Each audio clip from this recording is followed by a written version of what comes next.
avec Dieu par la mort de son Fils, à plus forte raison, étant réconciliés, serons-nous sauvés par sa vie. Et non seulement cela, mais encore, nous nous glorifions en Dieu par notre Seigneur Jésus-Christ, par qui maintenant nous avons obtenu la réconciliation. Amen. Amen. Ici, ce qu'on retient, c'est que lorsque nous n'étions même pas encore, n'est-ce pas, en Christ, le Seigneur a fait quelque chose pour nous. Mais il a fait cela pour nous, pourquoi?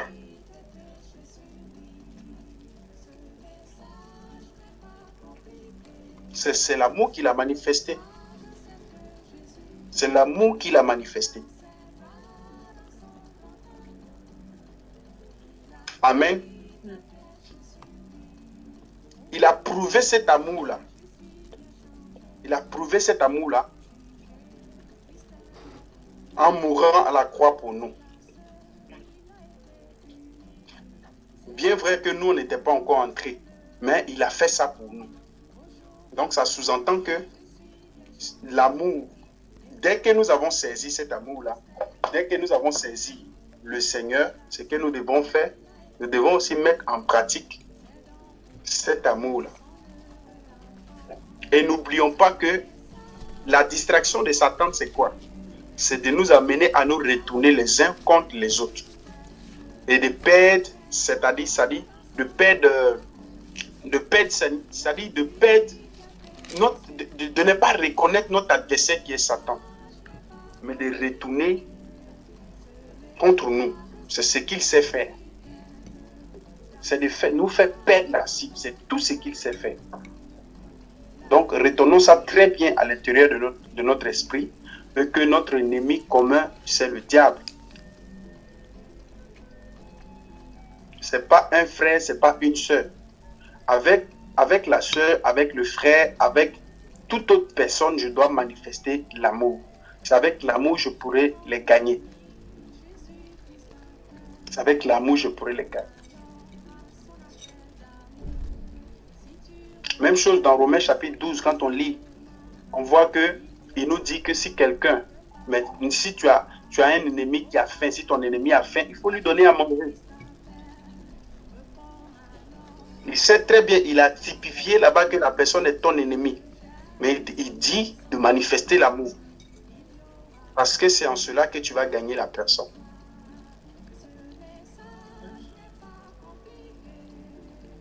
Amen. Amen, frère. Donc en fait, mettons-nous au travail. Ne nous laissons pas distraire en fait. Ne nous laissons pas distraire. N'acceptons pas que le diable nous fait retourner les uns contre les autres. Non, n'acceptons pas ces distractions. Ce sont des distractions. C'est pourquoi certains, quand ils se réunissent, au lieu de devenir meilleurs, ils deviennent pires. Quand ils se réunissent. Parce qu'il n'y a pas l'amour au milieu d'eux. Ça n'existe même pas à l'intérieur des cœurs. Comment le Seigneur va faire pour manifester les dons spirituels au milieu de nous s'il n'y a pas l'amour? Non. Ce n'est pas possible. On le dit tous les jours, mais il faut pratiquer cela. Parce que le Seigneur lui-même, il a prouvé. On vient de lire tout à l'heure qu'il a prouvé son amour.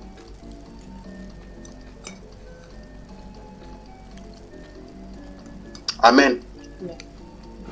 Donc, c'est cette exhortation-là que je voulais vraiment nous apporter afin que nous puissions vraiment garder cela à l'intérieur de nos cœurs et de comprendre que notre ennemi commun, nous le savons qui il est, nous savons comment il agit.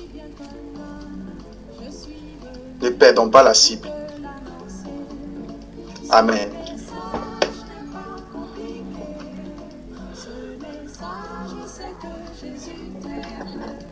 Du coup,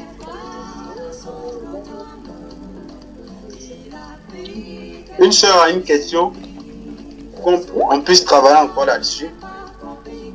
Oui, je vois mon frère connecté. On avait commencé un travail la semaine passée avec lui. Je ne sais pas si on va continuer. j'avais une question par rapport à l'amour, là. Jusqu'où va l'amour? L'amour de Dieu.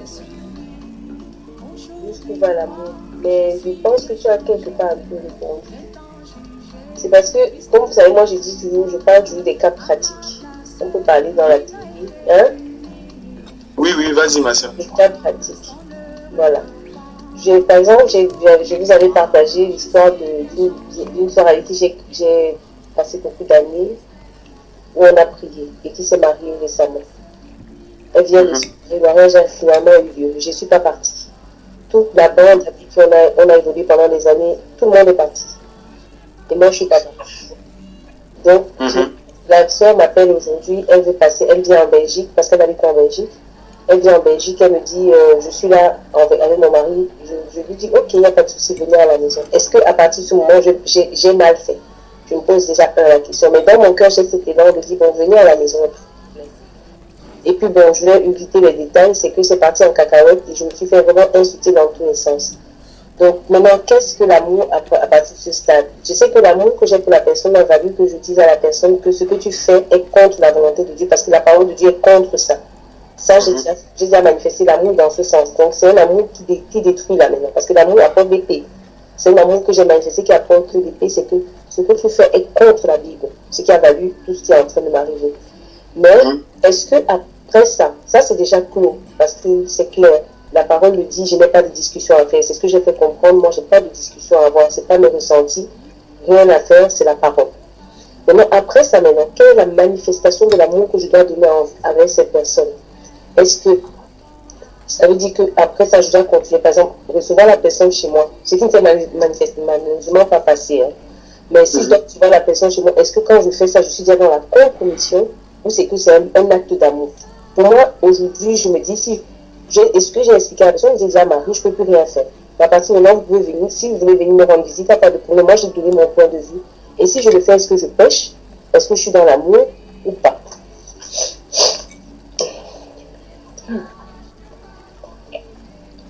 C'est une bonne question. Du coup, concernant cette sœur-là, tu lui as dit dans un premier temps, tu lui as déjà dit la vérité, n'est-ce pas? Et c'est par amour, comme tu l'as si bien expliqué, c'est par l'amour que tu lui as dit cette vérité-là. Et en fait, la sœur n'a pas accepté de comprendre. Et elle a foncé tout droit dans ses convictions selon elle et elle a fait ce qu'elle a pu faire. Mais il faut dire que le Seigneur nous dit quoi dans sa parole? Il nous dit que si ton frère a péché, n'est-ce pas, il faut aller vers ton frère et tu essaies de régler, prenons ça dans cet angle-là. Tu essaies de lui parler. Tu appelles un deuxième frère qui vient avec toi ou une soeur pour parler de ça. S'il n'a pas compris, tu dis maintenant à l'église. Et quand tu dis à l'église, l'église va faire asseoir, n'est-ce pas, ce frère et lui parler. Et si on lui parle encore, si le frère n'a pas compris, l'église dit automatiquement qu'on taxe ce frère-là de païen. Vous voyez un peu? Parce que les enfants de Dieu, en fait, ils sont prompts à obéir à la parole de Dieu. Ils sont prompts à revenir sur le droit chemin. Si on leur dit que ça, c'est pas bon, en fait, ils ont le désir de pouvoir mieux faire, de pouvoir corriger leurs erreurs. Ce ne sont pas les enfants de rébellion. Ce sont les enfants de Dieu, n'est-ce pas, qui acceptent la vérité de la parole de Dieu et qui corrigent la réprimande qu'on leur dit. Les prédications que nous écoutons à tout moment, les exhortations que nous écoutons, les enseignements, le but c'est pourquoi? Le but c'est pour nous emmener à la stature parfaite de Christ, d'être préparés. Donc, à avoir ce modèle-là au-dedans de nous. Donc, quand nous écoutons quelque chose, ça vient nous corriger. Si on écoute, qu'on ne se met pas en pas, si on ne marche pas au pas en fonction de ce que nous avons entendu, c'est que nous sommes les auditeurs oublieux. C'est la même chose que Jacques va dire, que quelqu'un, par exemple, qui vient se mirer, il finit tout à l'heure de se mirer, et puis il oublie comment lui-même son propre visage était. Vous voyez un peu. Or, du fait, quand il va dans le miroir pour regarder le miroir, il veut chercher à détecter qu'est-ce qui est comme faute sur lui pour pouvoir corriger. C'est ça le but du miroir. Donc le but du miroir le présente ce qui ne va pas pour qu'il puisse arranger. Maintenant, tu vas devant le miroir et le miroir vraiment, je n'ai pas encore vu ce genre de miroir là, où tu vas devant le miroir et le miroir ne te présente pas ce qui est mauvais. Le miroir ne lui fait pas des cadeaux à quelqu'un, il te montre comment le visage est. Il montre tel que nous sommes. Vous voyez un peu. Donc, concernant cette sœur-là, ce que tu dois faire, en fait, tu dois toujours rester à manifester cet amour. Parce que si la personne est considérée comme païen, si la personne est considérée comme païen, comme les Écritures le disent, toi, tu fais toujours du bien aux païens, n'est-ce pas? Amen. Amen. Donc, du fait que tu fais toujours du bien aux païens, si la personne est dans ce cas-là, tu dois toujours faire du bien. Amen. Voilà. Amen. Tu dois toujours faire du bien. C'est pourquoi ça va être difficile. Et je vais revenir, parce qu'une fois nous avons parlé de ça ici. Qui nous appelons frères, qui nous appelons sœurs? Ça. Qui nous appelons frères, qui nous appelons sœurs? Voilà. On ne peut pas appeler quelqu'un qui est ennemi de la parole de Dieu notre frère. C'est un peu rigide, mais c'est comme ça. Allons-y lire un peu le livre de... Seigneur, aide-moi. Lisons 1 Corinthiens 6. Oui, 1 Corinthiens 6. Allons-y voir 1 Corinthiens 6, par exemple. Aïe, aïe, aïe, aïe, aïe. 1 Corinthiens chapitre 6.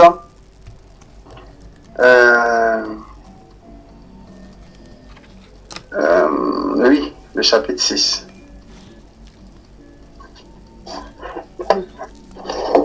Le frère dit 1 Corinthiens 5. Il a écrit 1 Corinthiens 5. 1 Corinthiens 5. Il a écrit. Attends, je vois. Dans la page là. Oui, nous lisons aussi 1 Corinthiens 5. Les 13 versets. Oui, verset 13. Les 13, il dit les 13. Les 13 versets alors.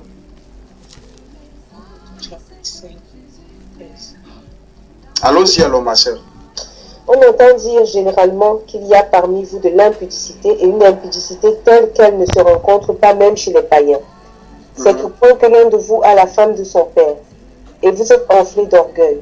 Et vous n'avez pas été plus tôt dans l'affliction, afin que celui qui a commis cet acte fût ôté du milieu de vous. Absent de corps, mais pour moi, absent de corps, mais présent d'esprit, j'ai déjà jugé, comme si j'étais présent, celui qui a commis un tel acte.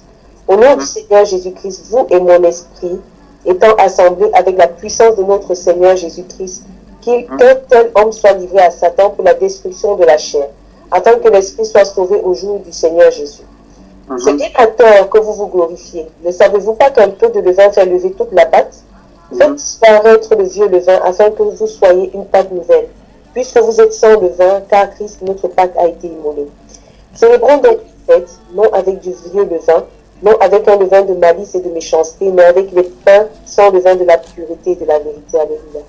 Je vous ai écrit dans ma lettre de ne pas avoir des relations avec des impudiques, non pas d'une manière absolue avec... Oh Seigneur.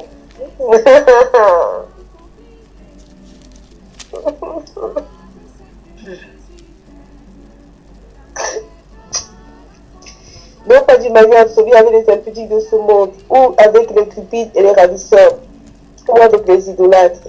Autrement, il vous faudrait sortir du monde. Maintenant, ce que je vous ai écrit, c'est ne pas avoir des relations avec quelqu'un qui, se nommant frère, est impudique, ou cupide, ou idolâtre, ou outrageux, ou ivrogne, ou ravisseur. De ne pas même manger avec un tel homme. Qu'ai-je en effet à juger ceux du dehors? N'est-ce pas ceux du dedans que vous avez à juger? Pour ceux du dehors, Dieu les juge. Ôtez le méchant du milieu de vous. Ok. Donc c'est un peu plus clair ici et c'est expliqué. Et nous voyons ici que il met vraiment la différence parce qu'il explique deux catégories de personnes. Ceux qui sont dans le monde, qui pratiquent leur vie quotidienne qui ne sont pas encore éclairés par la vérité de la parole de Dieu. Ils ne sont pas soumis à la loi de Dieu. Ils sont libres de faire ce qu'ils veulent. N'est-ce pas? Tout ce qui est comme abomination, ils peuvent le faire. Et quand moi je les regarde, je les mets dans l'eau déjà parce que je sais qu'ils n'ont pas encore reçu cette grâce que moi j'ai reçue. Donc, du coup, le verset 13 s'applique déjà à eux. Tu vois, pour ceux du dehors, Dieu les juge. Mais ils sont jugés comment? D'abord, la parole de Dieu même d'abord les juge d'abord. Parce qu'il ne dit tu ne voleras pas, tu ne tueras point, tout et tout. Et eux, ils commettent ces choses-là. Donc, déjà, ils ont enfreint déjà la loi du Seigneur. Et Dieu aussi les juge parce que, voyant nous notre vie qui manifeste la sainteté du Seigneur, n'est-ce pas? Et on se trouve par exemple dans un même lieu. Et que nous ne sommes pas en train de pratiquer ce qu'eux pratiquent, c'est un jugement qui est déjà là. Parce qu'il y a une personne qui a dit non à cause de Christ.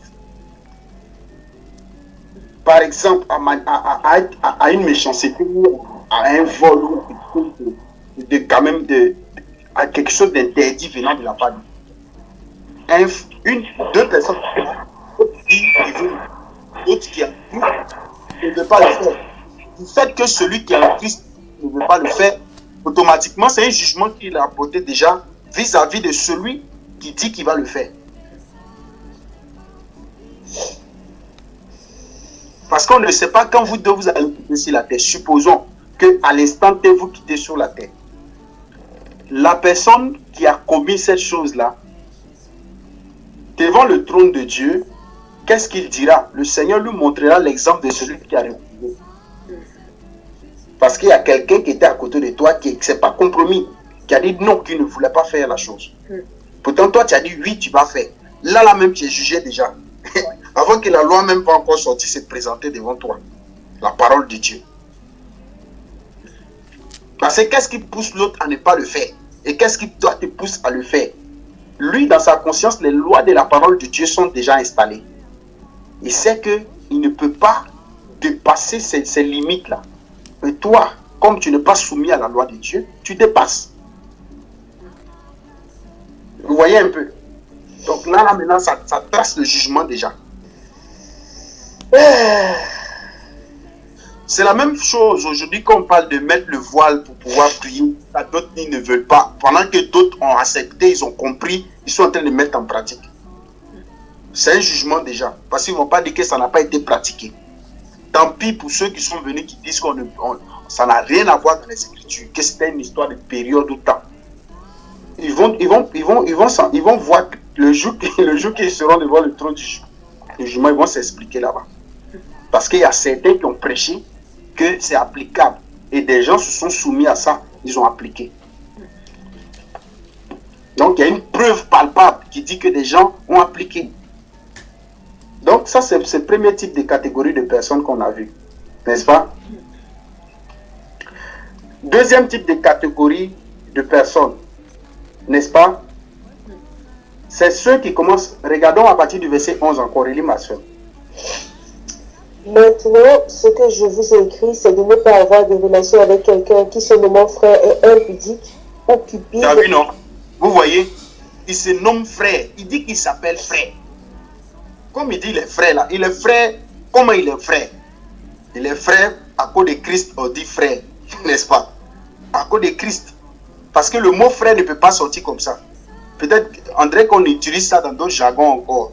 Par le moment que je suis assis, je ne sais pas si les francs-maçons utilisent aussi le mot frère. Les francs-maçons utilisent le mot frère aussi.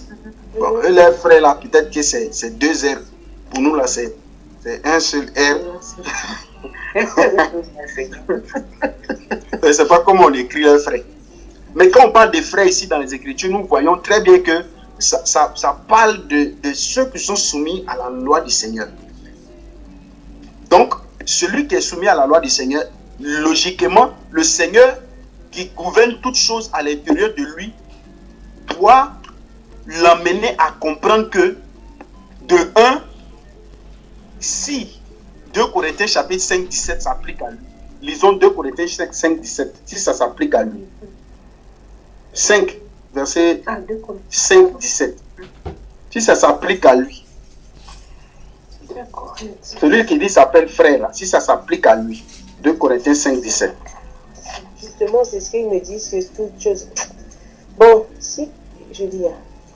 Lisons 2 Corinthiens 5, 17 pour voir si ça s'applique à lui. Si quelqu'un est en Christ, il est une nouvelle créature. Les choses anciennes sont passées. Voici, toutes choses sont devenues nouvelles. Voilà. Donc, si ça s'applique à lui, il ne doit pas être mentionné ici dans le chapitre, dans le verset 11. Si ça s'applique à lui. S'il est une nouvelle créature, que les choses anciennes sont passées. N'est-ce pas? Il ne peut pas se retrouver ainsi encore. Dans l'impudicité, il ne peut pas se retrouver là-bas. Dans la cupidité. Il ne peut pas. En aucun cas. Ravisseur, idolâtre. Aujourd'hui, on voit plusieurs personnes dire Jésus, Jésus, ils sont idolâtres. Jésus, Jésus sont cupides.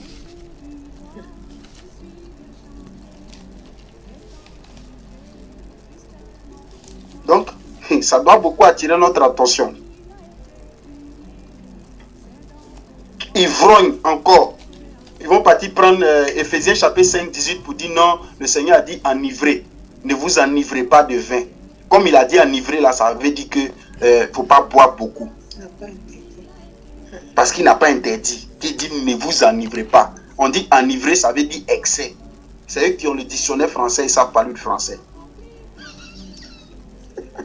Ivrogne, c'est boisson, un point, un trait.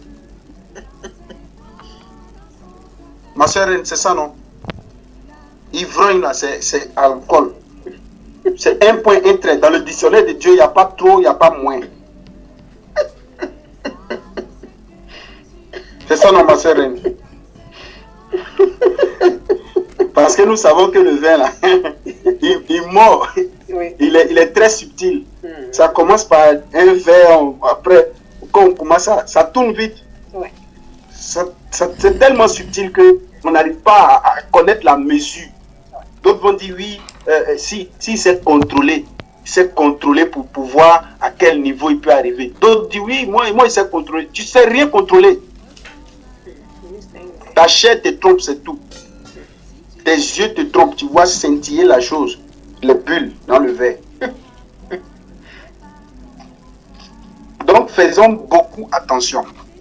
Faisons beaucoup attention. Quelqu'un qui est né de nouveau. Quelqu'un qui est né de nouveau. Quelqu'un qui est en Christ, qui est une nouvelle créature. Ces choses-là, n'est-ce pas, il ne doit plus se retrouver dedans. Il ne doit plus se retrouver dedans.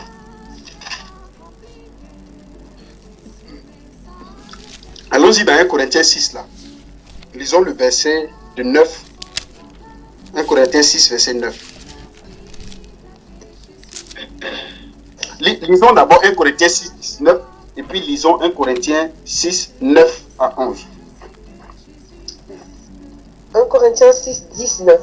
Ne savez-vous pas que votre corps est le temple du Saint-Esprit qui est en vous, que vous avez reçu de Dieu et que vous ne vous appartenez point à vous-même? Oui. Le 9. Car vous avez été rachetés à un grand prix. Glorifiez donc Dieu dans votre corps et dans votre esprit qui appartiennent à Dieu. Vous voyez, il dit vous avez été rachetés, donc glorifiez Dieu dans votre corps. C'est pourquoi 1 Corinthiens chapitre 12, comment on appelle, Romains chapitre 12 va nous parler de notre corps comme un sacrifice vivant, saint, agréable à Dieu. Ce qui sera un culte raisonnable. Vous voyez un peu. Glorifier. Comment on va le glorifier? C'est d'offrir ce corps-là. Et rien de souillé ne doit entrer. De la même façon, quand le temple était construit dans l'ancienne alliance, n'est-ce pas? De la même façon que rien de souillé rentrait dans le temple, c'est la même chose que rien de souillé doit entrer aussi dans le temple que nous sommes. Rien de souillé. On ne pouvait pas donner au Seigneur en sacrifice une bête chétive. On ne pouvait pas lui donner qui était borgne, qui était aveugle, qui était, comment on appelle, qui était paralysé, qui était chétif. On ne pouvait pas lui offrir ça, ce n'était pas agréable au Seigneur. Ça ne passait pas.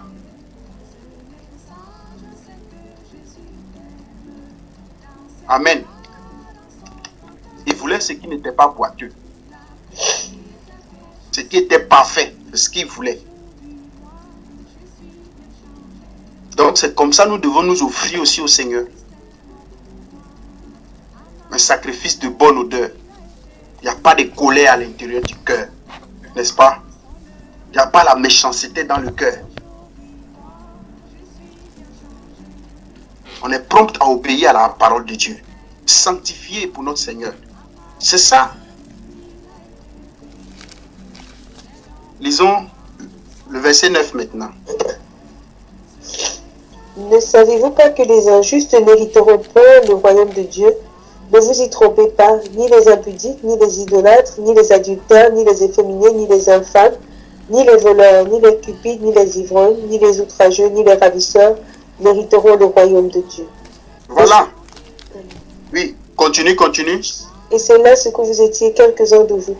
Mais vous avez été lavés, mais vous avez été sanctifiés, mais vous avez été justifiés au nom du Seigneur Jésus-Christ et par l'Esprit de notre Dieu. Voilà. Quand il dit que c'est ce que vous étiez là, ça veut dire que c'est passé. On ne peut pas encore réveiller la chose. C'est passé. C'est pourquoi il faut avoir eu cette image-là. L'image de la croix. Rappelez-vous de l'image de la croix. Lorsque Christ était sur la croix, on lançait des paroles pour lui dire descends. Tu es le sauveur là, sauve-toi. Toi-même, il faut te sauver maintenant. C'est toi qui sauves les autres là. Il faut sauver. Délivre-toi toi-même d'où tu es là. Donc, c'était cette chair là qui était crucifiée en haut. Donc, du coup, elle était bloquée là-bas. Elle ne pouvait pas se manifester. C'est comme ça on doit crucifier notre chair là aussi. On vit avec ça sur la terre ici, mais d'avoir une image crucifiée. Une image de la crucifixion dans notre marche. Quand la chair dit va à gauche, je dis non, je vais à droite. Le Seigneur me dit va à droite.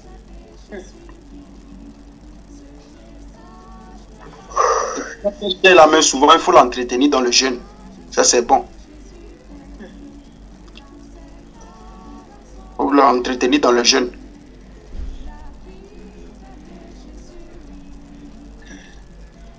Amen. Éphésiens chapitre 4. Donc faisons beaucoup d'attention. Qui on appelle frère? Qui on appelle sœur? Qui on appelle frère? Qui on appelle sœur? Quelqu'un à qui on a tenté plusieurs fois de l'éclairer par la parole de Dieu pour amener la personne et puis il n'a pas accepté. Mais tu le laisses tranquille. Tu continues ton chemin. Mais est-ce que là tu vas l'appeler frère encore? La parole est dure, parce que quand tu vois bien ce passage, en fait, il dit que même pas, on ne peut même pas manger avec un tel homme. On ne peut même pas manger. C'est lui qui s'appelle frère et qui fait ça. On ne peut même pas. En fait, si quelqu'un était nouveau converti, et puis la personne se comporte d'une certaine façon, on peut comprendre parce que c'est dans sa marche. Il y a des choses qui n'arrivent pas à cerner pour le moment. Mais quelqu'un qui dit qu'il est assis, qui se comporte de cette façon, d'abord même, c'est de blasphémer d'abord le nom du Seigneur. Ça fait insulte. C'est une insulte.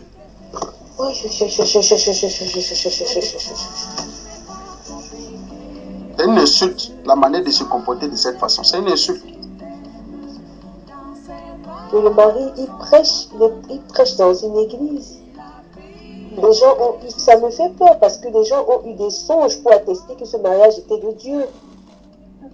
Oui, mais tu as été comme Michel.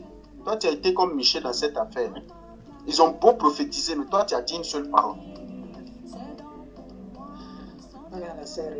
Tu as été comme Michel dans cette affaire-là.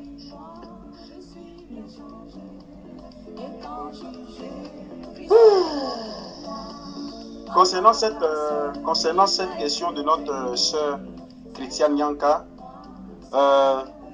frère Junior, as-tu quelque chose à dire concernant la question de notre sœur? Brigitte dans la CDT, bonsoir. Bonsoir, frère Junior. Vous entendez la mélodie qui est en fond sonore là? Non, pas du tout. Ah, c'est quand même dommage. Vous aurez dû entendre ce qu'ils disent. Ce message n'est pas compliqué, c'est que Jésus-Christ t'aime.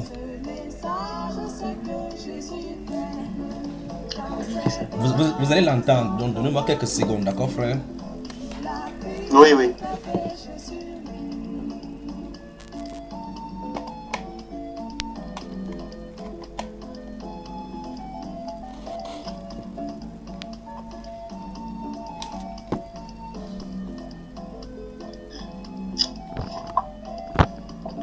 C'est Emmanuel là qui est venu me débrancher les choses aussi comme ça.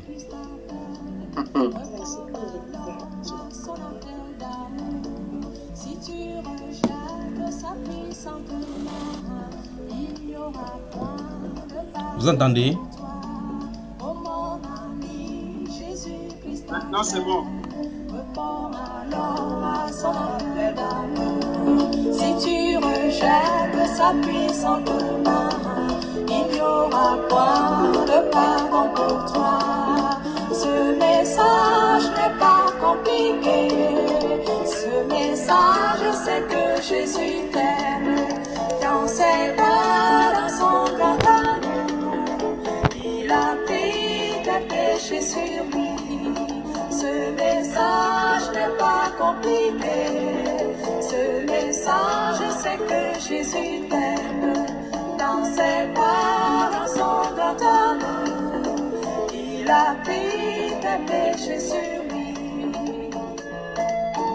Que la grâce et la paix vous soient données de la part de celui qui est, qui était et qui vient, et de la part de cet esprit qui sont devant son trône, et de la part de Jésus-Christ, le témoin fidèle, le premier-né des morts, et le prince des rois de la terre, à celui qui nous aime et qui nous a délivrés de nos péchés par son sang, le majestueux Seigneur et Sauveur Jésus-Christ. Je vous dis un bonsoir particulier.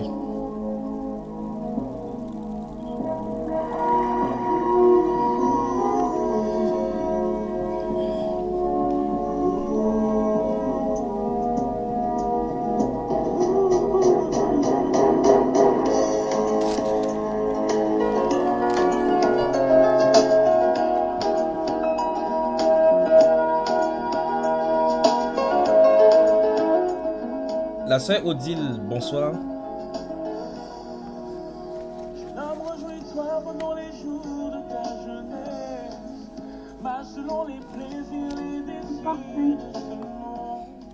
Que la grâce dont et la paix de notre Seigneur Jésus-Christ soient multipliées. De la même façon que celui-là donc qui nous a aimés, qui nous a délivrés de nos péchés, n'est-ce pas? Oui, il l'a fait. Amen, voilà. Effectivement. La sœur Mireille, bonsoir. Ouais. Ouais. Comment va notre fille? Elle dort déjà? Elle dort. La sœur Christiane, bonsoir. Bonsoir, frère. Bonsoir. Ce qui est bien, c'est que Christiane, c'est la version anglaise de chrétien. Donc, je peux dire la sœur chrétienne, n'est-ce pas? Sans risque de me tromper. Je vois que la vérité n'est pas souvent bien avalée pour notre siècle-ci. Ah oui. Que Dieu nous aide.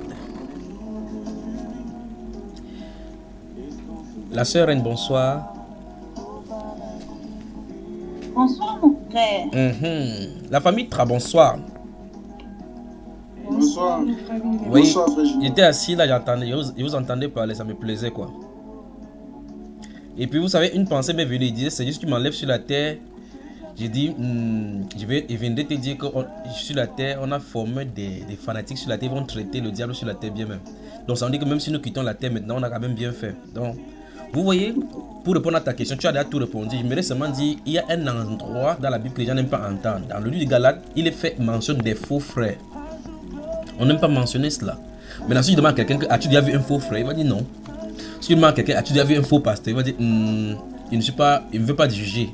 Mais si la Bible dit qu'il y a des faux serviteurs, comment tu vas faire pour les qualifier si tu ne les connais pas? Parce que c'est pour eux que tu tombes entre les mains d'un faux serviteur, pas vrai? Donc, de la même façon comme il y a des faux serviteurs, il y en a des vrais. De la même façon, il y a des vrais frères, il y a des faux. Et la Bible est radicale dans ce livre de 1 Corinthiens chapitre 5. Si quelqu'un c'est nommé frère, s'il dit qu'il porte le nom de frère, parce que frère est délicieux. Frère nous amène dans la communion avec le Seigneur. Jésus a dit, vous êtes tous frères. La Bible déclare qu'il n'a pas honte de nous appeler devant son Père, ses frères. Et ce sont ses frères dans la sanctification parce que nous partageons la nature divine. Et donc il dit non que si quelqu'un dit qu'il partage la nature divine, il n'a pas dit la personne partage, il a dit si quelqu'un c'est nommant frère. Et tel que vous avez noté dans le livre de 1 Corinthiens chapitre 5 là, il dit de ne même pas manger. Maintenant pour manger peut-être, vous pouvez être dans un restaurant, que dis-je, à la maison, les invités. La Bible va plus loin dans le livre de 2 Jean en disant que, si vous lisez à partir du verset 1 jusqu'au verset 7 et 8, verset 7 et 9, il dit que certaines personnes même qui ont une activité ne lui disent même pas salut. Parce que tu dis salut, tu viens de participer à ces mauvaises œuvres. Attendez, je viens. Je vais arriver au niveau de un jour, je vais prêcher sur l'évangile radical et fanatique. J'arrive avec ce thème-là. Je crois que c'est dans la sainteté que nous allons en parler. Si vous le voulez bien. À moins que vous-même vous me le chasser aussi. Allons-y, le décor est déjà planté. En tout cas, dans Apocalypse chapitre 16, à partir du verset 1, il est dit, et j'entendis une voix forte qui venait du temple et qui disait aux 7 anges, allez et versez sur la terre les 7 coupes de la colère de Dieu. Le premier alla et il versa sa coupe sur la terre, et un ulcère malin et douloureux frappa les hommes qui avaient la marque de la bête et qui adoraient son image. Le second versa sa coupe dans la mer, et elle devint du sang comme celui d'un mort. Et tout être vivant mourut, tout ce qui était dans la mer. Le troisième versa sa coupe dans les fleuves et dans les sources d'eau, et il devint du sang. Et j'entendis l'ange des eaux, souvenez-vous de cela, l'ange des eaux, qui disait, tu es juste, toi qui es et qui étais, tu es saint parce que tu as exercé ce jugement. Car ils ont versé le sang des saints et des prophètes, et tu leur as donné du sang à boire, ils en sont dignes. J'entendis l'autel qui disait, souvenez-vous encore de l'autel, et j'entendis l'autel qui disait, oui, Seigneur Dieu Tout-Puissant, tes jugements sont véritables et justes. Le quatrième versa sa coupe sur le soleil, et il lui fit donner de brûler les hommes par le feu. Et les hommes furent brûlés par une grande chaleur, et ils blasphémaient le nom de Dieu, qui a l'autorité sur ces fléaux, et il ne se repentit pas pour lui donner gloire. Verset 10. Le cinquième versa sa coupe sur le trône de la bête, et son royaume fut couvert de ténèbres, et les hommes se mordaient la langue des douleurs. Et ils blasphémaient le nom du Dieu du ciel, le Dieu du ciel, à cause de leurs douleurs et de leurs ulcères, et il ne se repentit pas de leurs œuvres. Le sixième versa sa coupe sur le grand fleuve, l'Euphrate, et son eau tarit, afin que le chemin des rois venant de l'Orient fût préparé. Et je vis sortir de la bouche du dragon, et de la bouche de la bête, et de la bouche des faux prophètes, 3 esprits impurs, semblables à des grenouilles. Car ce sont des esprits, des démons, qui font des prodiges et qui vont vers les rois de toute la terre. Souvenez-vous encore de cela, de toute la terre, afin de les rassembler pour le combat du grand jour du Dieu Tout-Puissant. Du Dieu Tout-Puissant. Verset 15. Voici je viens comme un voleur. Écoutez. Heureux celui qui veille et qui garde ses vêtements, afin qu'il ne marche pas nu et qu'on ne voie pas sa honte. Verset 16. Il les rassemblait dans le lieu appelé en hébreu Armageddon. Le 7e versa sa coupe dans l'air, et il sortit du temple, du trône, une voix forte qui disait, ça en est fait. Et il y eut des éclairs, des voix de tonnerre, et un grand tremblement de terre, tel qu'il n'y en avait jamais eu depuis que l'homme est sur la terre. Et aussi grand, un aussi grand tremblement de terre. Et la grande ville fut divisée en 3 parties, et les villes des nations tombèrent. Et Dieu se souvint de Babylone, la grande, pour lui donner la coupe du vin de son ardente colère. Verset 20. Et toutes les îles s'enfuirent, et les montagnes ne furent pas retrouvées. Verset 21 enfin. Et une grosse grêle, dont les grêlons pesaient 1 talent, tomba du ciel sur les hommes, et les hommes blasphémaient Dieu à cause du fléau de la grêle, parce que ce fléau était très grand. Belgique dans la sainteté, bonsoir, une fois de plus. Bonsoir, frère Junior. Voilà. Rocambolesque, terrifiant, ce qui arrive sur la terre, ce qui arrivera sur la terre. Malheur à quiconque ratera l'enlèvement.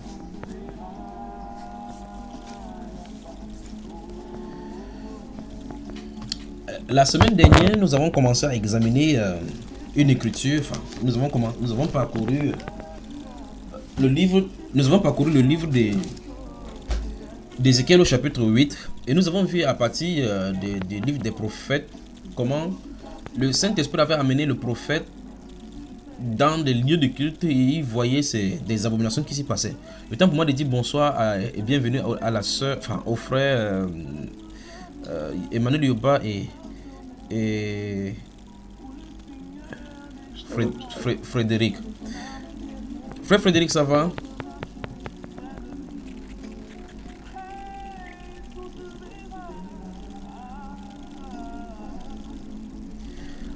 Nous avons donc cité à plusieurs reprises, je crois qu'en ce moment-là, dans cet enseignement consonant, je crois que le titre c'était Dieu te voit, si ma mémoire est bonne. Nous avons vu dans le livre d'Ésaïe au chapitre 6, à partir du verset 1 et 5, et puis dans le livre des Actes des Apôtres chapitre 10, effectivement, dans ces deux cas de figure, nous avons vu que le prophète Ésaïe, la Bible déclare que l'année de la mort du roi Ézéchias, il vit le Seigneur assis devant un trône élevé, le pan de son vêtement remplissait le temple, et puis les séraphins qui parcouraient la maison en disant Saint, Saint, Saint, et toute la maison fut remplie par la fumée. Il dit malheur à lui parce qu'il habite au milieu d'un peuple aux lèvres menteuses, et ses yeux ont osé voir le Seigneur, le Dieu Tout-Puissant. Ces paroles du prophète Ésaïe montrent clairement que tous vivaient et comme nous avons signifié dans cet enseignement, qu'il vivait dans les cachotteries, mais Dieu voyait. Mais Dieu n'avait pas le temps, ce n'était pas encore son temps de réagir.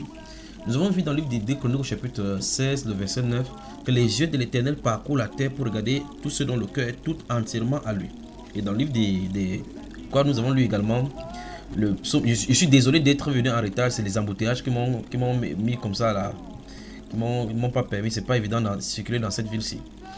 Je crois que vous m'en excusez, n'est-ce pas, frère et sœur? Oui, oui. Donc nous avons également lu le livre des Psaume chapitre 34, le verset 16, où il est dit clairement que les yeux du Seigneur sont sur les justes. Et le cas du prophète, non, le cas de Corneille était marquant parce que c'est quelqu'un qui ne suivait pas la voie de Dieu. Parce que nous avons pris en parallèle ce livre d'Ésaïe au chapitre 6. Nous avons vu qu'il y a un peuple qui a l'authenticité de la loi. Ils sont censés servir Dieu, mais ils se trouvent mélangés dans un syncrétisme en ne point mentionné. Depuis le chapitre 1, à partir du verset 10, Dieu dit clairement, en parlant à Ésaïe, que la terre prenne à témoin son fils à lui qui l'a nourri. Et verset 10 dit qu'il ne puisse voir la solennité mélangée au culte. C'est ainsi donc que chez les Juifs, ils vivaient malgré qu'ils avaient la loi, malgré qu'ils connaissaient le Seigneur, ils vivaient dans le mensonge au point où le prophète en était infecté, au point où il savait effectivement qu'il était mal barré. Et de l'autre côté, nous voyons dans Actes chapitre 10, quelqu'un qui, la Bible déclare dans le livre de Corneille, que cet homme qui était centenier de la cohorte italienne craignait Dieu avec toute sa maison et faisait des aumônes, des prières chaque jour. Qu'est-ce qui motivait cette personne à ne pas vivre dans le péché parallèlement, alors que le peuple qui avait la loi, le peuple qui avait la Bible vivait dans le péché? Lui, qu'est-ce qui le poussait véritablement? Pourquoi craignait-il celui donc qui ne voit pas, le Dieu Tout-Puissant? Et il y a un jour où ce Dieu Tout-Puissant a envoyé son ange vers 15 heures, dit la Bible. Il l'a vu clairement, un ange qui est venu vers lui pour lui dire Corneille, ta prière et tes aumônes sont montées vers Dieu, il s'est souvenu. Donc ça veut dire que Dieu voit tout ce que nous faisons sur la terre. Ses yeux parcourent tout sur la terre. Je crois que si moi, je vais vous donner, si je ne vous ai pas donné, vous prendrez aujourd'hui dans le livre des prophètes. Oui. Ah, c'est le prophète chauve. Le prophète Amos au chapitre 9, le verset 8 où il dit à partir, chapitre 9, verset 8, la partie A, où le prophète signifie que le Seigneur l'Éternel a les regards sur la nation, sur le royaume pécheresse et qui va les retrancher de la terre. Donc Dieu dit, il s'occupe des royaumes de la terre qui vivent dans la perversité. Tellement le monde est dans la perversité au point où on dit, les gens se posent la question, est-ce que Dieu a abandonné la terre? Comme si c'était même Dieu, les gens disent, il y a ça longtemps que Dieu a quitté la terre. Et ça pousse, les événements poussent en donnant raison donc aux athées et toutes les autres personnes que Dieu n'existe pas. Donc quand Dieu reste dans le silence pendant le temps, les gens ont comme impression que Dieu n'agit pas. Mais dans ce livre d'Amos au chapitre 9, le verset 8, Dieu rassure effectivement qu'il va frapper les nations pécheresses dans la partie A. N'est-ce pas mes soeurs? Si nous continuons notre lecture dans le livre des Malachie au chapitre 3, je crois que vous allez également prendre ça. Dans le livre des prophètes Malachie également. Oh, les prophètes là. Dans le livre des prophètes Malachie au chapitre 3, si vous lisez, j'espère qu'il ne va pas vite. Nous sommes déjà... Vous êtes déjà... Je crois que c'est minuit chez vous là-bas, c'est 23, je ne sais pas quelle heure il est là-bas. 23h. 23h, ok. Que le Seigneur vous bénisse pour votre patience. Une fois de plus, je m'en excuse de vous avoir gardé, d'être venu en retard de toutes les façons. Parce que même si je n'avais pas été là, vous aurez eu à partager. Voilà. Donc, dans le livre des... je crois que je l'ai cité déjà Amos chapitre 9, verset 8, la partie A, où il est dit que Dieu a les regards sur la nation pécheresse et il va détruire, il va les enlever de la terre. Dans le livre de Malachie, au chapitre 3, si vous lisez les versets 13 jusqu'au dernier verset, le verset 18, vous verrez une fois de plus encore que là, il est question des gens qui adoraient le Seigneur et qui sortaient des lieux de culte et qui se discutaient les uns l'un à l'autre et disaient que nous servons de servir Dieu, nous avons fait telle ou telle chose et nous voilà maintenant malheureux et au-delà. Ils voient comme ça, ils voient le mondain. Quand ils voient cela, la Bible dit que, écoutez très attentivement, que le Seigneur fut attentif à ce qu'il se disait. Donc, Dieu voit, Dieu nous voit, Dieu te voit. Tout ce que nous murmurons, tout ce que nous disons, Dieu voit. Moïse, si vous lisez, si vous parcourez le livre d'Exode, des Nombres principalement, vous allez voir comment Moïse sera en haut, appelé dans la nuit à venir écouter les instructions du Seigneur. Et devant la tente se trouve Aaron et sa soeur Myriam. Les deux se trouvent là-bas, commencent à converser avec des involtures du prophète. Est-ce à lui seul que Dieu parle? Moïse n'était pas au courant de ce qui s'est passé. Moïse n'était pas au courant de ce qui se tramait. Subitement, Dieu s'est détourné pour frapper de la lèpre alors que Moïse n'était pas au courant. Dieu était au courant des murmures qui se faisaient. Coré, Dathan, Abiram se sont levés. Moïse se lève au milieu du peuple. Tout le peuple est saint. Avait-il dit? Oui, il avait raison. Quand il a dit ça, Dieu a écouté. Il a vu et il a réagi. Quand Moïse était dans la montagne pendant 40 jours, le peuple, débarrassé de l'esprit des dieux, se sont tournés encore leur cœur vers l'Égypte, comme le prophète le dit. Ils ont demandé à Aaron de faire un veau d'or, un dieu qui marche. Un homme, c'est l'homme vraiment à la décadence. L'homme fait son dieu et puis dit voici Dieu qui marche au devant de nous. Donc c'est l'homme qui fabrique son dieu qui va marcher au devant de lui. C'est renversant. Et puis lorsqu'il a fait cela, Moïse n'était pas au courant. Il était dans la nuit. Dieu lui a dit, ton peuple que tu as fait sortir, s'est promptement corrompu. Moïse n'était pas au courant, mais Dieu avait vu. Donc quand Dieu reste dans le silence, il peut rester dans le silence 500 ans, 1000 ans, ça ne veut pas dire qu'il ne veut pas. Il a un temps où il agit. Il a un temps où il laisse à l'homme de faire sa folie. Et il a un temps où il se lève. Quand il va se lever pour effrayer la terre, à cet instant-là, la repentance n'a pas d'effet. Quand il se lèvera pour effrayer la terre. Des choses se passent donc dans nos vies. Si vous lisez le livre de 1 Corinthiens au chapitre 11, je crois que vous en avez déjà parcouru ici, où l'apôtre Paul, lorsqu'il en est écrit concernant les réunions chrétiennes à partir du verset 17 jusqu'au verset 32, arrive à un endroit, il donne la révélation du pourquoi il y a des maladies, des paralysies et des gens qui sont morts au milieu chrétien. Il est dit que c'est parce que les gens ont mangé sans discerner le corps du Seigneur. Lorsqu'ils ont mangé sans discerner le corps du Seigneur, d'autres personnes étaient malades. D'autres sont tombés malades. Certainement, ils ont dû prier parce qu'ils se disaient qu'ils avaient l'onction de la guérison. La guérison n'a pas eu lieu. Ils sont morts. D'autres étaient paralysés. Malgré qu'ils avaient le don du Saint-Esprit, ça n'a pas changé la situation. Plus tard, le Saint-Esprit dit par l'apôtre Paul que c'est à cause du fait que les gens mangent et boivent sans discerner le corps et le sang du Seigneur Jésus que cela leur arrive. Donc Dieu voit. Oh, mais Dieu voit, il ne frappe pas de facto. Il ne frappe pas au même moment. Il fait à sa guise selon son temps. De la même façon comme quand les temps ont été accomplis, Dieu a envoyé son Fils né sous la loi, né selon ses règles à lui pour mourir pour nos péchés, comme vous disiez ici à l'entame de vos propos. De la même façon, Dieu voit. Et non seulement il voit ce que nous faisons, il voit ce que nous ferons jusqu'à la fin. Et c'est ce que nous avons lu dans ce livre d'Apocalypse chapitre 16, les 21 versets que nous avons lus. Nous voyons effectivement les trames et les dégâts qui vont venir sur la terre. Dieu montre les différents fléaux. Comment Satan va déverser les esprits démoniaques sur toute la terre pour qu'ils font des réunions, ce que vous appelez le conseil mondial. Non, ce n'est pas le conseil mondial, le conseil de sécurité pour aller lutter contre Israël. Dieu dit clairement ici que ce sont les esprits méchants qui vont aller rassembler les rois de la terre afin qu'ils disent ces choses et qu'ils mentent pour les rassembler au jour de cette quête d'Armageddon. Et nous voyons effectivement que Dieu montre clairement ce qui va venir depuis. Donc Dieu a déjà vu ce qu'il va venir avant que ces personnes ne soient même sur la terre. Dieu va plus loin en disant effectivement que le soleil va brûler. Donc Dieu parle du changement climatique drastique sur la terre qui va brûler les hommes, dont la climatisation ne pourra rien faire. le réchauffement climatique va augmenter crescendo. Et quand il dit réchauffement climatique à l'excès, dit fonte de glace dans l'Antarctique, dit fonte de glace dans les extrêmes, dans le pôle extrême, dit catastrophe naturelle rocambolesque sur la terre. Dieu dit cela dans la Bible avant que cela n'arrive. Quand ça va arriver, on va parler de COP 24, COP 35, COP ceci, changement climatique. Il faut qu'on change de façon de vivre. Mais Dieu dit dans les Saintes Écritures que au lieu de donner gloire au Dieu qui a l'autorité sur ces fléaux et s'est repenti, donc Dieu amène les fléaux pour pousser les gens à la repentance, ils vont continuer à les blasphémer. Comment ils vont blasphémer? Si un Dieu existait, ces choses-ci n'existeraient pas, ces choses ne nous arriveraient pas. En faisant comme ça, ils blasphèment devant le Seigneur, le Dieu qui a l'autorité sur ces fléaux. La Bible déclare dans le livre de Job, au chapitre 38 jusqu'au chapitre 42, où il pose les questions à Job. Il dit que la glace, la pluie, les saisons, l'hiver varient selon son dessein. Quand il prend l'hiver, il demande que l'hiver soit froid à ce moment-ci, c'est plus froid. Vous aurez remarqué que vous le soyez n'importe où sur la terre, vous allez convenir avec moi, et que vous le refusez ou pas, vous allez confirmer que les changements climatiques sont drastiques sur la terre. On ne sait plus à quel sens se vouer, on ne sait plus quelle direction prendre parce que ce n'est plus normal. Il y a des allongements, il y a des prolongations, il y a des changements drastiques de la température et des climats. Qu'est-ce qui arrive? Dieu a averti le peuple qui a besoin de repentance. Parce que ces choses-là, la Bible déclare que l'hiver, l'été varie selon son dessein. Ça ne varie pas selon les chefs d'État sur la terre qui se réunissent en COP21 à Marrakech pour décider comment on va orienter le climat. Ce n'est pas eux qui font. Ce n'est pas eux qui font augmenter la couche d'ozone. Ce n'est pas eux qui nettoient la terre. Dieu dit clairement que celui qui souffle celui qui souffle sur la terre et rend le ciel serein. La Bible déclare que toutes ces choses-là respectent ces règles.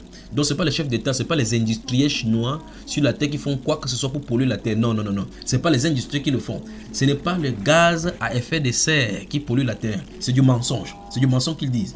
Ils font cela afin qu'on puisse les suivre dans leur voie. Je vais revenir dans la deuxième partie du grand mensonge des chefs d'État de ce monde, des grands de cette terre, de la terre-ci. Dieu dit, c'est lui qui fait varier toutes ces choses selon sa saison. Dieu donc dans ces Apocalypse chapitre 16 a vu et a prédestiné. Il a écrit ici afin que ses enfants puissent voir ce qui va advenir de la terre.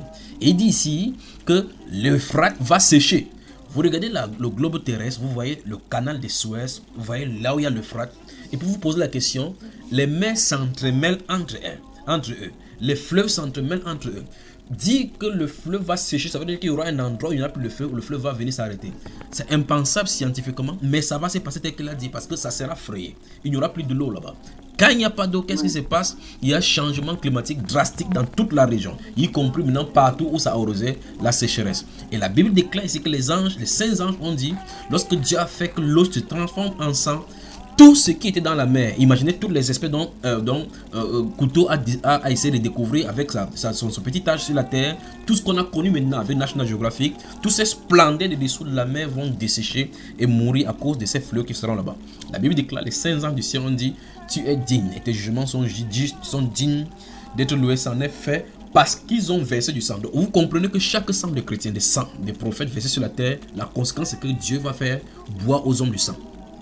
Et donc, s'il y a du sang, il y aura la pollution de part et d'autre, les cultures seront affectées. Chaque catastrophe octroyée par Dieu a des conséquences drastiques sur tous les événements. Dieu te voit, Dieu nous voit, Dieu regarde la terre. La Bible déclare qu'il regarde la terre et elle est fumant. Il touche la montagne et de ses narines sortent de la fumée. Alors la sérénité du ciel doit avec le souffle de Dieu quand Dieu est content de la terre. Qu'est-ce qu'il faut faire?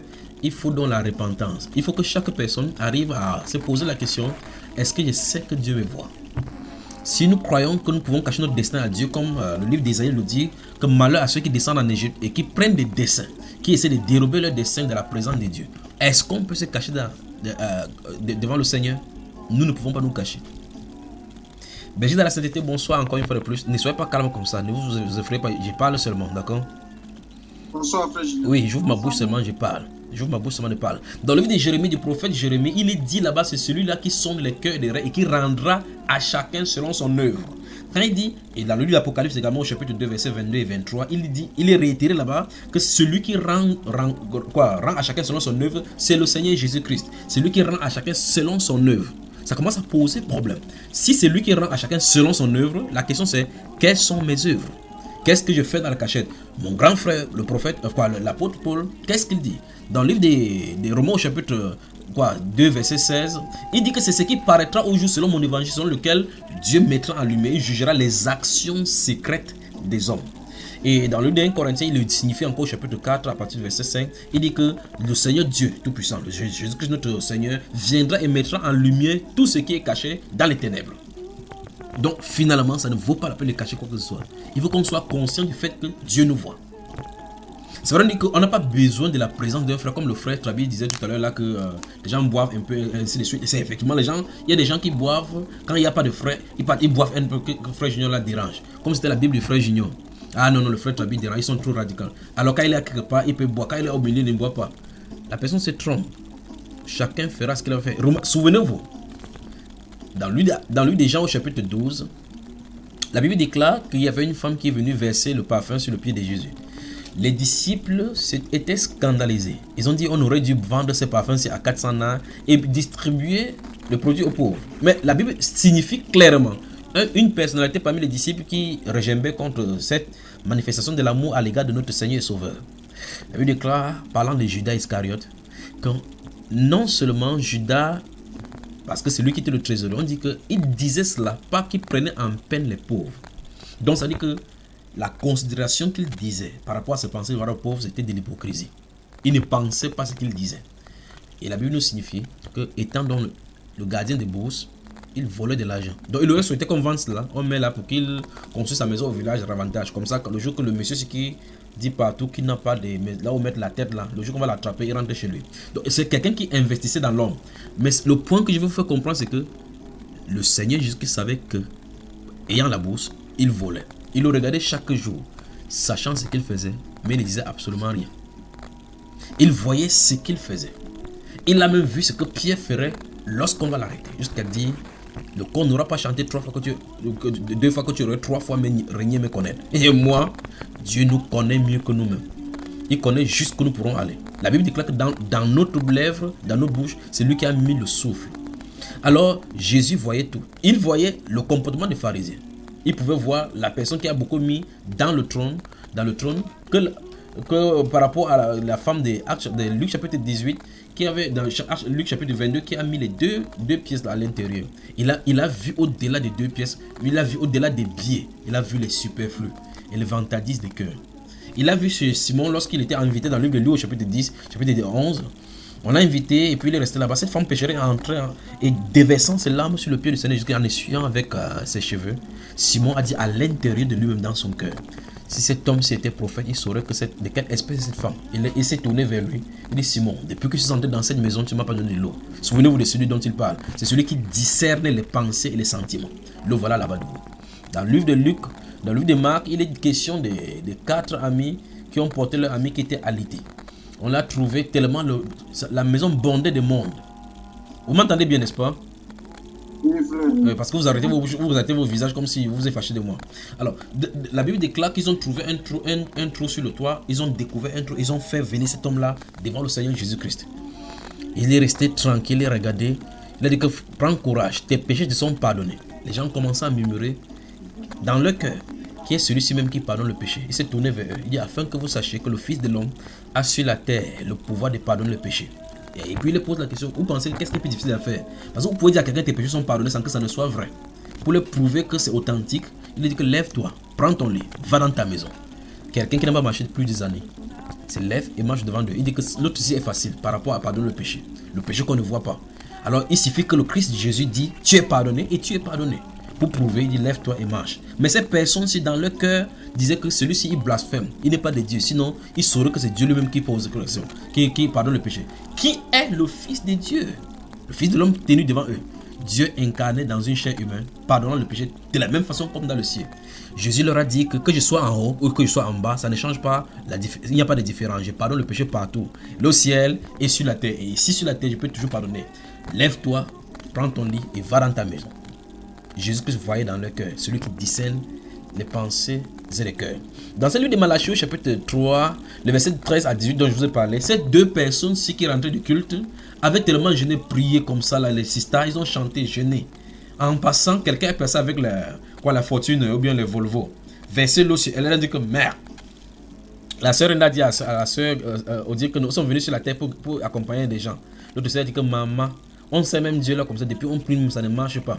La Bible déclare que l'Éternel fut attentif à ce qui se disait. Mais il y a des choses qui sont dépassantes dans cette Bible-ci. La question c'est, Dieu connaît ce qu'ils disent. Il sait qu'ils le servent. Pourquoi il est attentif, il ne répond pas. Mais pourtant, vous allez dans les Saintes Écritures, les promesses disent que quand le juste crie, l'Éternel entend, il le délivre de toutes ses frayeurs.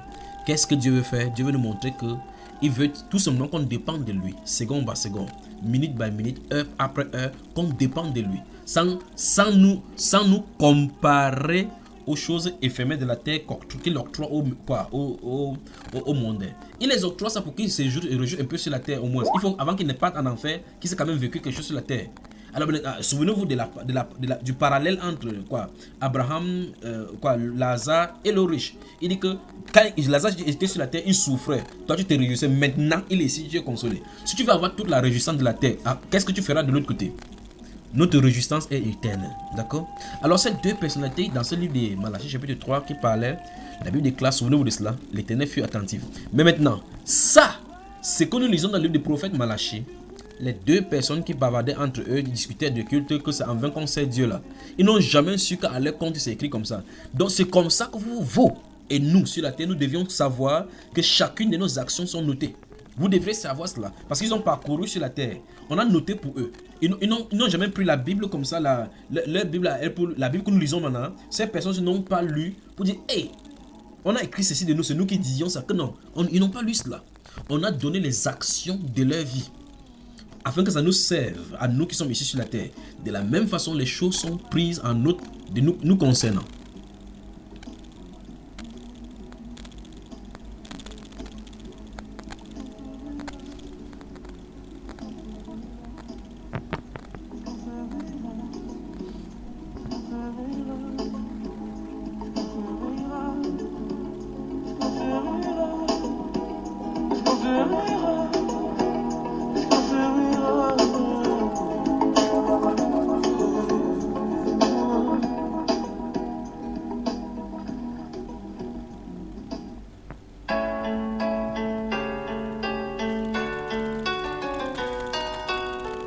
Toute la création t'adore.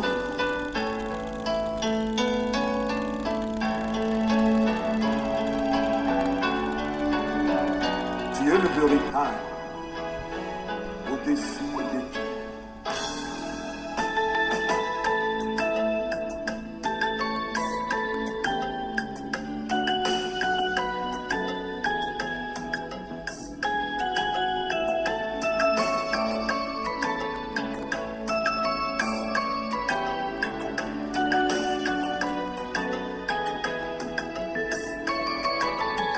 Alléluia, amen. Alléluia, amen. Alléluia, amen. Amen. Alléluia, amen. Alléluia, amen. Alléluia, amen. Amen. Adorons les rois. Adorons les rois. Adorons les rois. Amen. Alléluia. Amen. Amen. Amen. Amen. Amen. Alléluia. Amen. Alléluia. Amen. Abali awa. Elabara biso. Abali awa. Amen.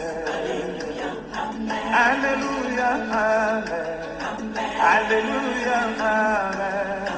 Alléluia, amen. Amen.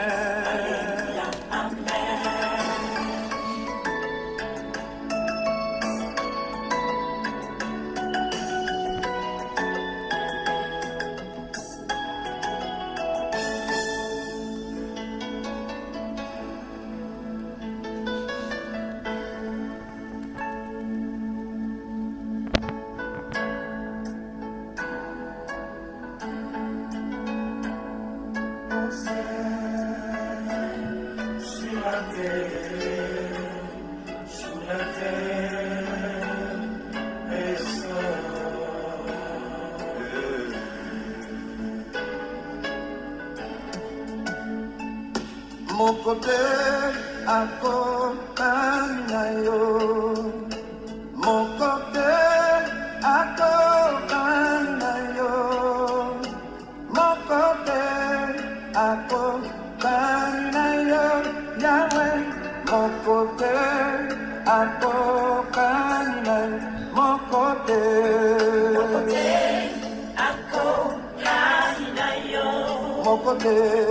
Mokote ako kaninayo.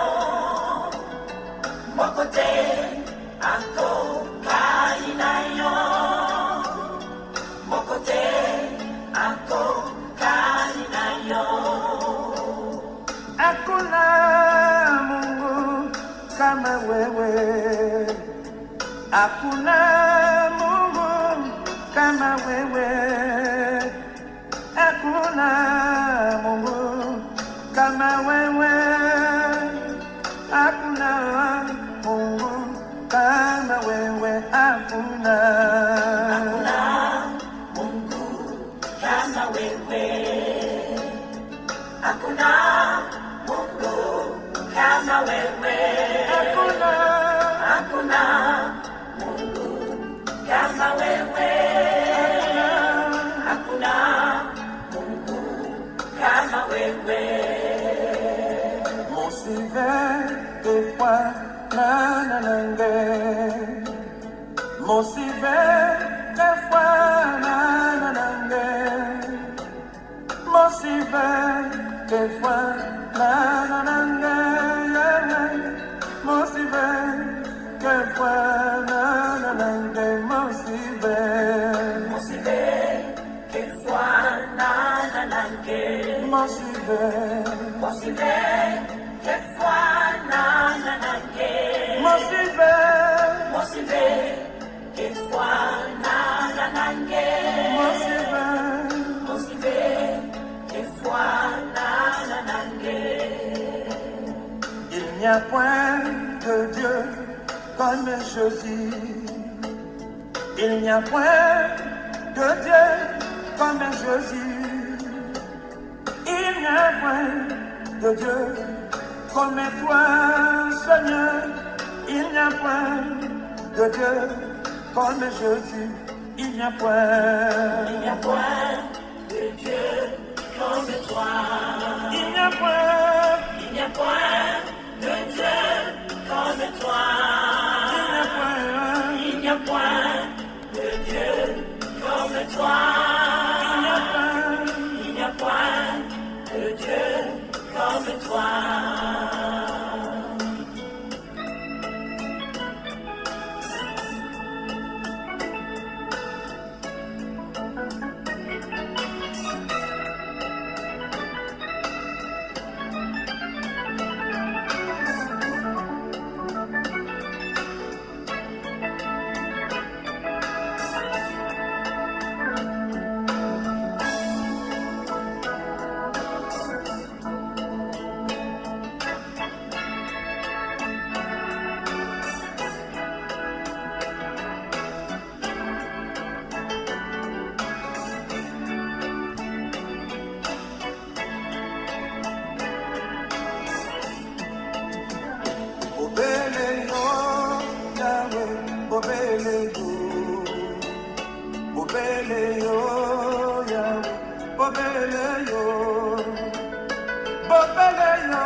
Il n'y a que toi, Seigneur, il n'y a que toi.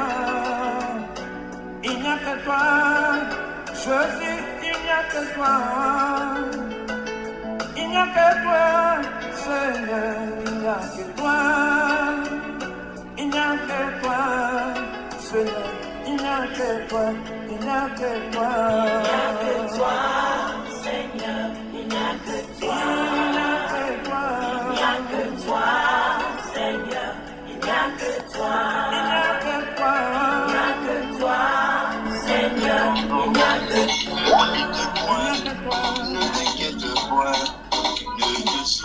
pas, ne murmure point. Dieu sait tout, il voit tout, il entend tout, lui-même est partout. Quel que soit le temps que Dieu a prophétie, attends là et ne l'abandonne pas.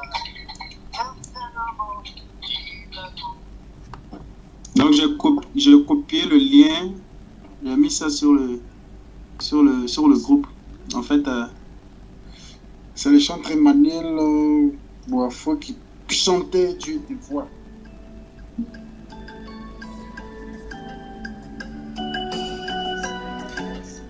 Merci Didier Tra pour ces relais, relais. Donc, ça ressemble aux gens d'Abidjan là, l'enjaillement. Que le Seigneur te bénisse. Vous voyez mes persécutions que j'ai ici là. Que Dieu vous bénisse, que Dieu vous bénisse. Alors Dieu nous voit effectivement comme ce chant-là le dit. La question qu'on peut se poser maintenant c'est: sommes-nous au courant que le Seigneur veut que l'église soit prête et entièrement à lui? Vous m'entendez, frère? Je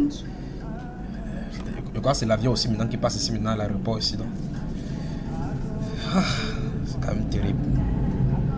Vous entendez, n'est-ce pas? Oui. Donc la question qu'on peut se poser maintenant avec tout ce que nous sommes de voir, Dieu te voit. La question que nous devons nous poser, c'est: est-ce que l'Église est consciente de l'appel à regarder et de ne pas se fier aux choses d'en bas, mais à se concentrer sur celui là qui est légitimement le garant et le légitime propriétaire de l'Église? Pouvons-nous comprendre vraiment cela? Est-ce que notre génération peut comprendre clairement les enjeux tels que le Seigneur et les tâches à lui confiées par le Seigneur? Est-ce que nous sommes prêts à en découdre avec les puissants des ténèbres? Est-ce que nous pouvons comprendre la mainmise du Seigneur sur nous, le fait que le diable guette l'Église et les puissances disposées pour l'Église de pouvoir travailler en découdre avec elle? Est-ce que l'Église est consciente du fait que l'appel est céleste et que le regard doit être fixé en haut? Parce que quand nous parlons de Dieu te voit, il y a des événements qui font de telle sorte que les gens commencent à vivre dans les ténèbres. Et quand on commence à vivre des vies cachotières, peut-être parce qu'on veut avoir une vie standard comme le monde le veut. Peut-être nous avons certaines choses, certaines faiblesses qui n'ont pas été comblées et on essaie de masquer avec la religiosité. Tôt ou tard, ça va nous rattraper. Qu'est-ce qu'il faut faire? Il faut se remettre devant le Seigneur et se prosterner comme le fit le prophète David. Lorsqu'il a entendu que Nathan est venu lui annoncer, la première chose, il est descendu de son trône, il s'est couché là-bas, que Dieu doit résoudre ces problèmes-ci. Il est resté devant Dieu jusqu'à ce que Dieu a résolu ces problèmes à sa manière. Dieu n'a pas résolu le problème en lui octroyant le fils. Il a dit: l'enfant qui naîtra mourra. Donc comme David, réagissons face à nos faiblesses, pas se complaire en voulant cacher comme le fils Saül. Quand Saül a vu qu'il avait péché, au lieu de demander au prophète qu'est-ce qu'il faut faire pour s'en sortir, c'est quand même terrible les hommes. Au lieu de demander à Dieu qu'est-ce qu'il faut faire, prophète, tu es l'homme à qui Dieu parle. Je viens de commettre un péché. Dieu a dit: va et devez pas interdire. Je n'ai pas interdit. Le peuple a appris, donc j'ai péché. Et comme tu le dis, j'ai péché. Que faut-il faire? Il a dit: viens un peu quand même devant le peuple, que le peuple croit que tu es encore avec moi. On essaie de couvrir les fautes. Ah non, le grand frère, le prophète ne joue pas à ces jeux-là. Quand le prophète s'avançait, comme il a déchiré ses vêtements, il a dit: c'est ainsi que le royaume est déchiré devant de toi. Imaginez un prophète en train de parler à main nue devant un roi qui est le chef de l'armée. C'est pour dire que quand la vérité c'est pour le Seigneur, il n'y a pas de compromission. Même si on vous met en prison, ça ne change absolument rien. En tout cas, on en a mis Jérémie en prison, on en a vu ce qu'il a fait. Quand vous le mettez en prison, il sort avec la barbe partout. Là, vous dites que Jérémie, tu as changé d'avis. Il dit: non, ici pas le Seigneur. Nebuchadnezzar viendra et détruira cette vérité. Vous dites que vous voyez que ce garçon-ci là, la prison ne peut pas le changer. La prison ne change pas la vérité. Le mensonge ne change pas la vérité. La vérité sera toujours extampiée depuis le ciel, vérité. Et ceux qui sont de la vérité porteront cette vérité-là jusqu'aux extrémités de la terre. Vous couperez leur main, l'autre main dira la vérité. Mais ceux qui se compromettent, ce sont ceux qui pourront dire non, on peut quand même voir ça sous un autre angle. Dans un autre prisme, Dieu peut comprendre que dans un contexte, on commence à tourner comme ça, comme le serpent. On commence à tourner comme ça. Il faut dire la vérité. Alors, je pose donc la question, est-ce que l'Église comprend les enjeux? Les enjeux qui sont siens, à lui octroyés par le Seigneur, les tâches qui lui sont confiées. Que le Seigneur quitte la terre, va au ciel, sélectionne les gens sur la terre, dit: je vous fais confiance. Vous êtes dans le territoire ennemi. Il ne demande pas de lutter avec les armes conventionnelles. Il dit, j'ai investi en vous. Travaillez jusqu'à la victoire. La Bible déclare qu'ils l'ont vaincu à cause de la parole de leur témoignage. Pas à cause des bulldozers. Non, non, non, non. Pas à cause des Kalachnikov. À cause de la parole de leur témoignage. Il vous ouvre seulement la bouche. Il gueule. Il gueule. Satan, tu as perdu. Il a dépouillé les dominations et les autorités. Les a publiquement livrés en spectacle en triomphant de par la croix. Satan n'aime pas cela. Tu me rappelles ma défaite. Oui, tu as quand même été défait. Nous avons reçu le pouvoir de marcher sur toi, sur toute ta puissance. Je n'aime pas entendre cela. Ils l'ont vaincu à cause de la parole de leur témoignage. Ils n'ont pas aimé leur vie jusqu'à craindre la mort. Vous voyez cela? Oh, ben maintenant, nous avons maintenant tout genre de bagages. Dieu nous voit. Dieu voit toutes nos actions. Lisons donc, pour une fois n'est pas coutume, lisons donc Romains au chapitre 2 ce soir. Romains chapitre 2.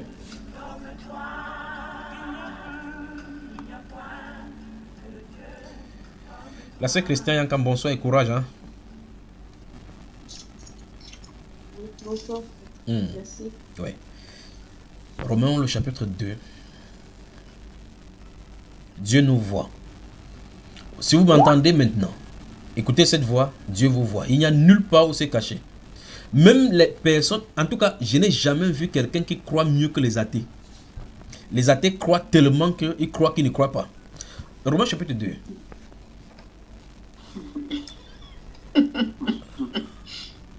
Romains le chapitre 2. Et remarquez, c'est pas moi qui le dis, c'est la Bible qui dit. La Bible dit que quand les païens qui n'ont point de loi, quand quelqu'un n'a pas de loi, il ferait quoi, mon frère? C'est un anarchiste, non? Oui. Mais la Bible déclare que quand ils font naturellement ce qui prescrit la loi, il dit que cela montre que l'œuvre de la loi est écrite où? Dans le cœur. Mais dans le cœur. Et on dit que leur conscience s'accusant et se défendant mutuellement. Donc quand il reste tranquille, ça bombarde à l'intérieur, ça bombarde à l'intérieur. Donc si vous voyez un athée, regardez Dieu dans les yeux, dit tu es un vrai croyant. Voilà. Romains chapitre 2. Donc ils essaient de faire. C'est un peu comme vous voyez, comme les gens dans le monde, quand ils disent que j'ai des problèmes, vous voyez comment quelqu'un dit que j'ai des problèmes. En Belgique, on dit qu'on pète la centrale. Il dit que non, je vais péter un câble, En France, on dit qu'on va péter un câble. Il pète le câble. Le câble, c'est sur ta tête. La centrale, c'est dans sa tête. Ah ben, donc, qu'est-ce que les gens font? Deux choses l'une. D'autres prennent la drogue. Vous voyez, les gens, bon mal avec ces Rastafari, ils disent non, no kaya, no musique. Ils fument la drogue. Quand ils fument la drogue, ils disent quand tu fumes la drogue, tu es un avec l'univers. Ok, quand tu es un avec l'univers, traverse la route comme ça, tu vas voir ce que le vélo va te faire. Vous voyez? Ça veut dire qu'il essaie de masquer ses pensées pour essayer de faire croire avec le diable que tout va bien.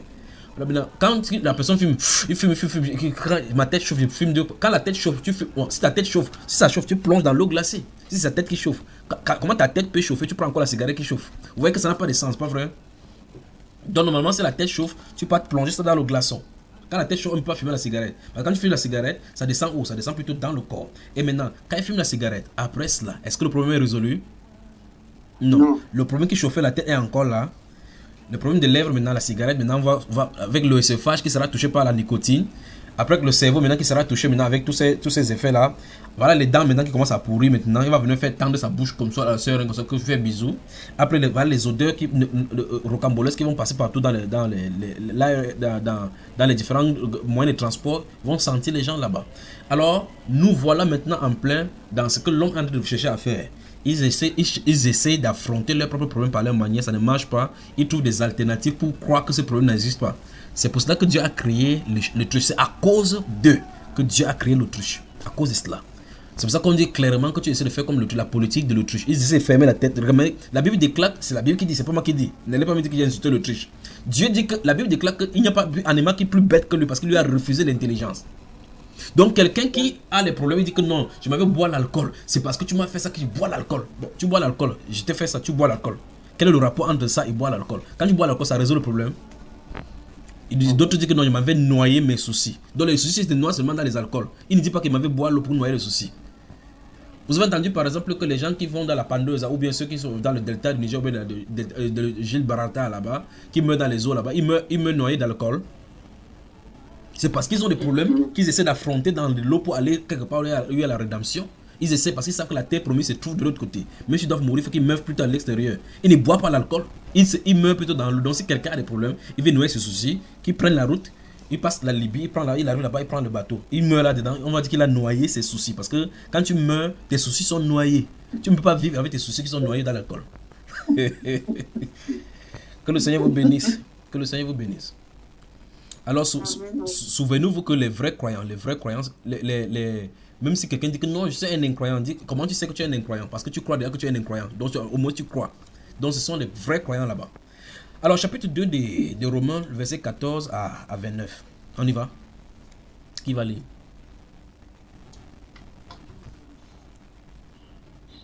Toi qui lis maintenant, souviens-toi que Dieu te voit. Je vais lire. Je sais que Dieu me voit, mon frère. Ok. Quand les païens qui n'ont point la loi font naturellement ce que prescrit la loi, nous y voilà. Ils sont eux qui n'ont point la loi une voie pour eux-mêmes. Ils montrent que l'œuvre de la loi est écrite dans leur cœur. Leur conscience en rendant témoignage, leurs pensées s'accusant ou se défendant tour à tour. C'est ce qui paraîtra au jour où, selon mon évangile, Dieu jugera par Jésus-Christ les actions secrètes des hommes. Toi qui te donnes le nom de juif, qui te repose sur la loi, qui te glorifie de Dieu, qui connaît sa volonté, qui apprécie la différence des choses, étant instruit par la loi, toi qui te flattes d'être le conducteur des aveugles, la lumière de ceux qui sont dans les ténèbres, le docteur des insensés, le maître des ignorants, parce que tu as dans la loi la règle de la science et de la vérité, toi donc qui enseignes les autres, tu ne t'enseignes pas toi-même. Toi qui prêches de ne pas dérober, tu dérobes. Toi qui dis de ne pas commettre l'adultère, tu commets l'adultère. Toi qui as en abomination les idoles, tu commets le sacrilège. Toi qui te fais une gloire de la loi, tu déshonores Dieu par la transgression de la loi. Car le nom de Dieu est à cause de vous blasphémé parmi les païens, comme cela est écrit. La circoncision est utile si tu mets en pratique la loi, mais si tu transgresses la loi, ta circoncision devient incirconcision. Si donc l'incirconcis observe les ordonnances de la loi, son incirconcision ne sera-t-elle pas tenue pour circoncision? L'incirconcis de nature qui accomplit la loi ne te condamnera-t-il pas, toi qui la transgresses, tout en ayant la lettre de la loi et de la circoncision? Le juif, ce n'est pas celui qui en a les dehors, et la circoncision, ce n'est pas celle qui est visible dans la chair, mais le juif, c'est celui qui est intérieurement, et la circoncision, c'est celle du cœur, selon l'esprit et non selon la lettre. Amen. La louange de juif ne vient pas des hommes, mais de Dieu. Amen. Donc quand un cœur est circonscrit, ce qui sort de l'intérieur est déposé par le Saint-Esprit, dit mon grand frère. C'est pour cela que il va prolonger cela dans le livre de Philippiens, chapitre 3, le verset 3, quand il va dire que les Juifs, c'est nous qui rendons à Dieu notre culte par l'Esprit et qui ne glorifions pas dans la chair. Donc ici, il veut dire clairement à ceux qui prêchent, à toute personne qui vient, que Dieu te voit. Tu prêches, tu dis ceci, mais tu fais cela. Dieu te voit. En tout cas, amen. C'est la conclusion. Béni dans la sainteté, bonne soirée. Bonsoir, mon frère. En résumé, Dieu nous voit. Il n'y a nulle part au caché. En résumé, il n'y a nulle part au caché. Maintenant, si je ne dois pas me cacher, si je ne peux pas me cacher, et que je ne pourrais pas me cacher, et que tôt ou tard, même si j'arrive que je meurs, on coupe ma tête, on va faire des sacrifices avec, il va me rassembler. Même si on dit on va m'incinérer, on verse la poudre dans l'eau en laine, on a enfermé une partie dans la bouteille. Souviens-toi que au moins il y a la cendre dans la bouteille. Il fut un temps où tu n'étais nulle part, il t'a fait venir. Donc, quel qu'en soit le cas, tu vas revenir. Et quand tu vas te faire revenir, la Bible déclare, il nous faut tous comparer devant celui-là étant dans son corps. Donc, même si tu ne crois pas à la résurrection, il ne dit pas que là-bas, il n'a pas besoin de foi pour croire. Il déclare ce qui est. Que tu crois ou que tu ne crois pas à la résurrection, tu seras ressuscité. Au moins, pour ce qui est des croyants et des incroyants, là-bas, c'est égalité. Tous vont être ressuscités. Tous. Et chacun se présentera pour rendre compte à celui qui vit éternellement et qui rend à chacun selon son œuvre. Par conséquent, qu'est-ce qu'il faut faire? Il faut qu'on prenne conscience que Dieu nous voit. Que Dieu nous voit. Qu'on l'admet ou non, Dieu nous voit. Et puis, on se prépare à le voir cette fois-ci. Parce que la Bible déclare que nous le verrons face à face. Maintenant, c'est lui qui nous voit. On essaie de se cacher dans les chambres. Vous savez comme les Tintins font souvent comme ça là. Ils font comme ça, comme s'il n'y a rien. Ils regardent. Quand tu regardes à gauche et à droite, même si tu regardes en haut, tu ne peux voir que ton ceiling. Ceiling, c'est quoi en français? Ceiling.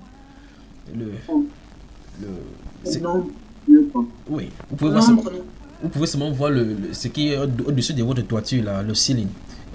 Placard. Comment vous appelez?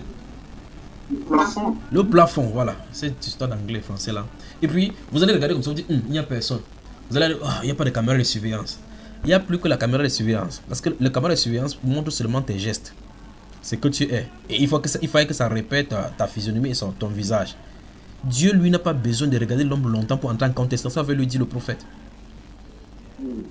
Dieu nous voit. Dieu voit une fourmi noire sur une terre noire, dans la nuit noire. Même si tu portes le noir, comme le frère Emmanuel Yuba, ou bien comme notre sœur Mireille. Bonsoir.